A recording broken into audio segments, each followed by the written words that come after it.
Bonjour et bienvenue dans le nouveau JTPT, journal télévisé pour la Thaïlande, journal hebdomadaire. Alors cette semaine, de quoi on va parler? Alors on va faire un point chiffre tourisme sur le mois d'août qui s'est clôturé, incendie au floating market de Pattaya, assassinat d'un policier gradé, un super-héros à Krabi, de la destruction de la contrefaçon et un crypto-influenceur qui perd 60 000 $ pendant une vidéo live sur YouTube. Alors vous avez vu, nouveau setup, nouvelle présentation, je sais pas ce que vous en pensez. Alors dites-moi dans les commentaires si vous préférez ce dispositif ou l'ancien, celui-ci peut être un peu plus tamisé, un peu plus intimiste, on est entre nous. JTPT c'est nous, mais JTPT c'est pour vous. Mais sans plus attendre, place au générique et aux news régionales.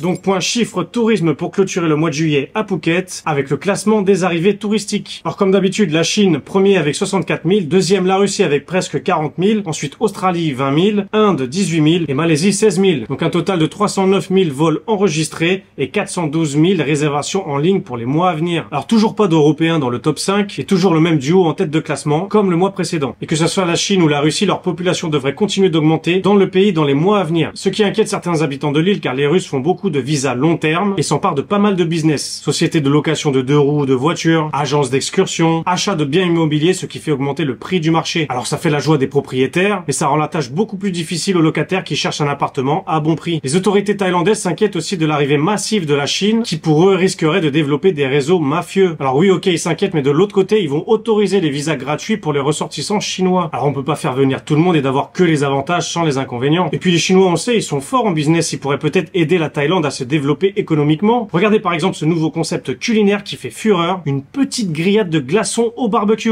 Hop, on badigeonne un peu de sauce et un peu de paprika, ou un peu de piment pour la Thaïlande, et je suis sûr que c'est un gros potentiel de vente. Oh, je vous vois, hein, arrêtez de vous moquer, vous voulez pas que l'humanité évolue ou quoi? Vivement qu'on mange de l'air, parce que dans 20-30 ans, il y en aura plus non plus. Dans 20-30 ans, il n'y en aura plus. Passons aux news nationales. News nationale, important incendie du côté de Pattaya, plus précisément à son marché flottant. 27 camions se sont relayés avec plus de 200 pompiers pour combattre l'incendie qui s'est déclaré le jeudi 7 septembre. D'après les infos locales, il aurait démarré au centre au haut niveau des toilettes. Et sachant que la majorité des structures sont faites de bois et les toits en chaume, tout a flambé avec une extrême rapidité. Plein de bouteilles de gaz ont explosé les unes après les autres, car en Thaïlande, la plupart des street food utilisent le gaz pour cuisiner. L'incident aurait commencé vers 20 h et les pompiers ont réussi à maîtriser le feu vers 10 h du matin. Ce marché ouvert depuis le 1er novembre 2008 contenait plus de 200 magasins avec les habituels marchands de souvenirs, de vêtements et des stands de nourriture. Les dégâts seraient estimés environ à 50 millions de bahts pour l'instant. Une enquête est en cours et la piste du dysfonctionnement électrique est pour l'instant privilégiée. Quand on connaît un petit peu la Thaïlande, on sait que les problèmes électriques arrivent assez fréquemment. Les transfos ont tendance à exploser et on a souvent des coupures d'électricité. Mais il faut noter quand même que le pays enterre de plus en plus les câbles. Vous savez, ce genre de gros tas de nœuds qu'on trouve partout dans les rues. Et on se demande toujours comment ils font pour s'y retrouver. Ce qui va dégager un peu plus le paysage et sera beaucoup plus sécuritaire. Alors par contre, il y en a un qui va râler parce que si on enterre les câbles, il pourra plus faire sa séance de gym quotidienne.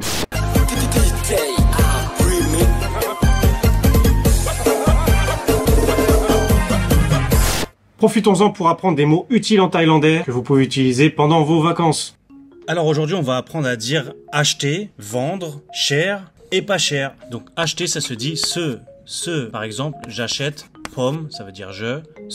Pomme, j'achète. Pomme, c'est pour les hommes et chan, c'est pour les femmes. Par exemple, j'achète des fruits. Pomme pon lamai, chan pon lamai.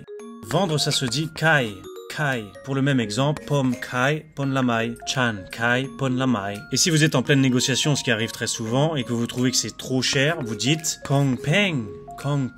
Ça veut dire c'est trop cher. Et si vous êtes honnête et vous trouvez que c'est un bon prix, vous pouvez dire kong tuk. Ça veut dire donc c'est pas cher. Autre news nationale, un meurtre tragique dans la ville de Nakhon Pathom, à l'ouest de Bangkok. Sombre histoire d'un officier de police qui s'est fait assassiner suite à une mésentente avec un puissant jeune et riche fils à papa de la région. Ce dernier, âgé de 34 ans, au nom de Kamnam Nok, était une figure importante dans son village. Il était déjà l'équivalent du maire pendant plus de 10 ans, pistonné par son père qui était déjà comme un député régional. Kamnam Nok possède aussi 2 compagnies de construction de réseaux routiers qui appartenaient aussi à son père qui lui a été légué juste avant qu'il décède. Donc un fils en pleine puissance et en pleine confiance, respecté par son pouvoir et sa fortune, Chine. Possesseur de nombreuses voitures de luxe, bah forcément ça va avec le package. Par exemple, petite Bentley à 20 millions de bahts. Il organisait régulièrement des dîners-réceptions chez lui, chaque mois avec ses amis et contacts, histoire de bien tisser les liens, vous voyez ce que je veux dire, dans lesquels se trouvent plusieurs membres de la police, y compris un haut placé de la région, et c'est avec celui-ci qu'un litige aurait commencé en pleine fête. Cam Nam Nok aurait profité de l'occasion pour demander au haut placé de promouvoir son neveu qui lui aussi est dans la police, dans un poste plutôt administratif, au poste de policier de la voie routière, poste qui lui permettrait de gagner beaucoup plus d'argent. Le commandant de police a gentiment expliqué qu'il ne pouvait pas faire ça, qu'il fallait suivre le protocole et les règles qui sont en place, et que le seul moyen que les choses bougent serait que le chef de police en place parte à la retraite, et qu'ensuite il pourrait peut-être faire quelque chose. Réponse que l'enfant gâté n'a pas du tout apprécié, certainement de tout avoir par habitude quand il le souhaite, éclate de colère, et à la fin de cette dispute, il demande à son meilleur ami et bras droit, lui aussi présent à l'événement, de liquider le commandant de police en lui tirant 7 balles dans le corps, sur place devant les témoins de cette réception. Pensant peut-être que personne n'oserait parler de l'affaire, ou pensant peut-être à rien du tout, et tuer quelqu'un comme ça sur un coup de colère, et réfléchir après. Cependant, un autre policier présent pendant cet événement a rapporté l'affaire aux autorités. Donc Cam Nam Nok s'est fait rapidement interpeller, mais son ami et bras droit, le tueur, s'est enfui et la police est toujours à sa recherche, avec ordre de le retrouver mort ou vif. Certains médias disent que Cam Nam Nok ne restera pas longtemps en prison, mais quelle image ça donne aux autorités si par son argent et son pouvoir, on peut abattre aisément un agent de police sans être trop inquiété? Ceci sera la lourde mission du nouveau ministre de l'Intérieur, qui vient juste d'accéder au poste suite aux récentes élections nationales. Donc bonne chance à lui. Petite pause entre deux, si vous voulez m'encourager, n'hésitez pas à vous abonner, partager la vidéo à vos amis, liker, commenter. J'aimerais pouvoir dépasser les 300 abonnés, ce serait génial. Chacune de ces actions m'aidera à avancer. Autre news un peu plus légère, Krabi, un super-héros surnommé le Aquaman thaïlandais, ou encore de Mermaid, référence à mermaid, ce qui veut dire sirène en anglais. Alors après la version rousse, après la version black, là on a la version homme asiatique. Le Mermaid aperçut un groupe de 6 touristes nager au loin, avec une des personnes qui commençait à se noyer à 50 mètres de la plage. Alors il n'a pas hésité à sauter dans l'eau pour attraper l'Espagnol par l'épaule et le ramener gentiment sur la terre ferme. Et il a pu se rétablir tranquillement après cette petite frayeur. Les victimes de noyades chaque année sont importantes, même si là pour le coup on ne voit pas de vague, peut-être qu'il y a eu un courant qui l'a emporté, ou alors était peut-être un petit peu trop optimiste sur son cardio, en s'éloignant de trop et en étant incapable de revenir par lui-même. Alors figurez-vous que dans son malheur, il a eu un sacré coup de chance, car son sauveur, notre Aquaman moitié thaï, moitié écossais, âgé de 25 ans, est un excellent nageur, car il est le plus jeune asiatique à avoir nagé 50 km sans interruption, traversant les provinces de Krabi, Panga jusqu'à Phuket. Sacrée performance quand même. Moi qui est déjà content de nager jusqu'au bout et aux zones délimitées, je peux aller me cacher. En tout cas, n'essayez pas d'égaler son record, on a déjà assez de noyés chaque semaine. Alors après un super-héros, on a une superstar qu'on adore, qui semble, vu le décor, être actuellement à Krabi, peut-être même à Koh Phi Phi. JCVD, Jean-Claude Van Damme, 62 ans et toujours dans une belle forme, qui retrouve la Thaïlande, un de ses premiers amours au cinéma. On ne peut pas oublier la scène légendaire du film Kickboxer en 1989, avec sa danse un petit peu éméchée. Au début, c'est bon enfant. Séduction, déhanché endiablé. Le fameux grand écart, sa marque de fabrique. Hop, un petit booty shake et re-grand écart. Et là, ça se gâte, ça part en baston.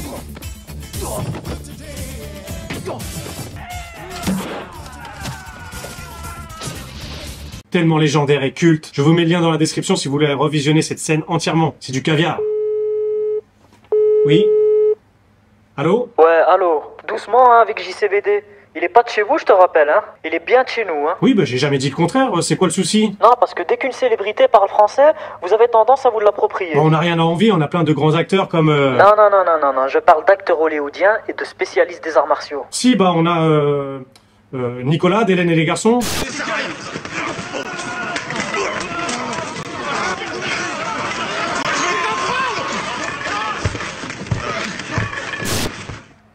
Pauvre type.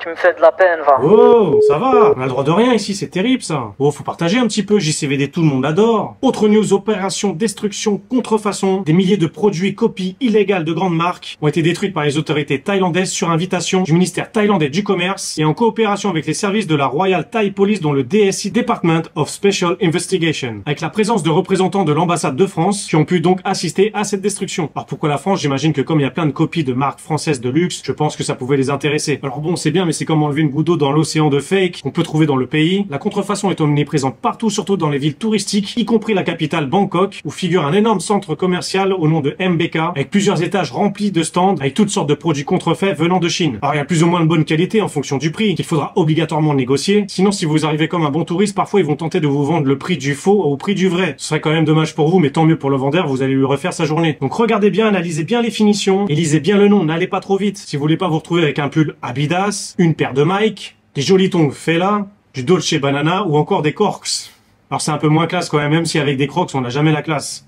J'étais encore la dernière fois en me promenant à Bangkok avec un ami, on a aperçu un magasin au nom de Crocodile qui était juste à côté d'un magasin Lacoste. Sans pitié, le culot n'a pas de limite. Alors après recherche, ce n'est pas vraiment une contrefaçon, mais plutôt une marque déposée, assumée venant de Hong Kong, créée en 1947, alors que Lacoste avait lui déposé son croco en 1933, donc quand même une dizaine d'années avant. En 1980, Lacoste a officialisé la compagnie Crocodile Garment, son nom entier, en tant que distributeur officiel de la marque, mais uniquement sur Hong Kong, jusqu'au jour où Crocodile voulait dépasser les frontières et aller vendre la marque en Chine. Donc une bataille juridique s'ensuit en 1998, et Lacoste demandait une compensation de 3,5 millions de yuan. Aujourd'hui, par exemple, ça fait 443 000 euros. Ça paraît dérisoire, mais à l'époque, en 1998, c'était encore des francs. Donc ça revient à peu près à 3 millions de francs. Pour l'époque, c'était une belle somme. On regardait tous Philippe Rézoli faire tourner la roue aux participants pour gagner le million. Aujourd'hui, oh là là, oh là là là là là là, en se disant pourvu qu'il gagne le maximum, et vous allez devenir millionnaire, vous êtes millionnaire. Cette somme était déjà incroyable. Alors après un an de procès, Lacoste a gagné et ils se sont mis en accord de pouvoir laisser Crocodile Garment vendre, mais à condition de changer le logo. Alors faut avoir les yeux affûtés, hein. Le crocodile de Lacoste est face à droite, pendant que Crocodile est face à gauche. Aussi quelques changements au niveau de la queue et des yeux. Alors quand on connaît pas l'histoire, ça peut vraiment porter à confusion. Sur un produit identique, un polo Lacoste va coûter 110 euros, pendant que Crocodile Garment va proposer le même polo à 65 euros. Donc au final, vous avez le choix entre une marque de qualité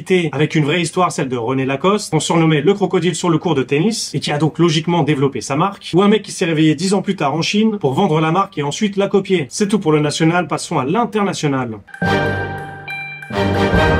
Fait divers international, un streamer crypto-influenceur brésilien au nom de Fraternidad, qui a plus de 34 000 followers sur YouTube, presque comme moi, a fait une énorme bourde pendant une vidéo live. Il a ouvert un fichier sur son ordinateur, devant les yeux de tout le monde, sur lequel était inscrit son mot de passe pour accéder à son compte crypto-monnaie. S'apercevant de son erreur, il a coupé sa vidéo, se dépêchant vite fait d'aller transférer les fonds sur un autre compte, mais malheureusement pas assez rapide, il n'arrivait plus à se connecter sur sa plateforme. Quelqu'un avait déjà dû changer le mot de passe. Perdant un total la somme de 60 000 $, totalement dépité, il refait une vidéo en suppliant l'auteur de lui rendre l'argent. Por favor, mano, quem fez isso devolve, velho. Tudo que eu tenho, mano.